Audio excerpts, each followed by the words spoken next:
वाक़ई update कनालू breaking news है। शिकारपुर में जकबाबाद बाईपास से पीपी ज़िले सदर आबिद हुसैन भयो की अगवानी में वफ़ाक़ की ज़ियादतियुनि ख़िलाफ़ पीपी जो धरणो हयो वियो है। धरणे में पीपी अगवाणनि ऐं कारकुननि के वॾे अंग में शिरकत कई वई है। पानी ॾियो जा नारा हया विया आहिनि।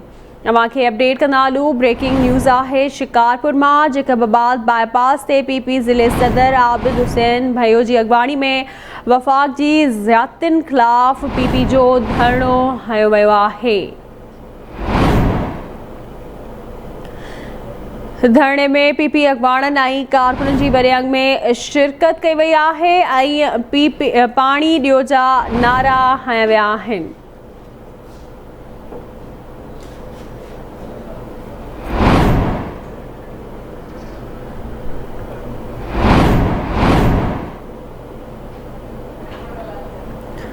तफसील मालूम मुनासी शिकारपुर में रशीद जामड़ो खाजी। रशीद आगाही दीजो।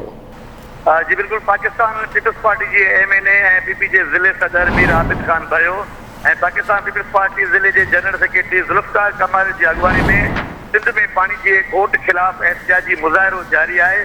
जैसे हज़ार की तादाद में सियासी कारकुन ऐं आबादगार ऐं सिविल सोसाइटी जा माण्हू वफ़ाक़ की पॉलिसियुनि ख़िलाफ़ सरापा एहतजाज बणियल आहिनि। MNA मीर आबिद भयो एहतजाज करे चयो आहे त वफ़ाक़ पारां फ्री गैस के मुलाज़िमनि के बरतरफ़ करण वारे अमल के असीं बर्दाश्त न कंदासीं ऐं हुन चयो त सिंध में पानी की खोट सां गॾु बिजली ऐं गैस की असराती लोड शेडिंग जो ज़िम्मेवार वफ़ाक़ आहे।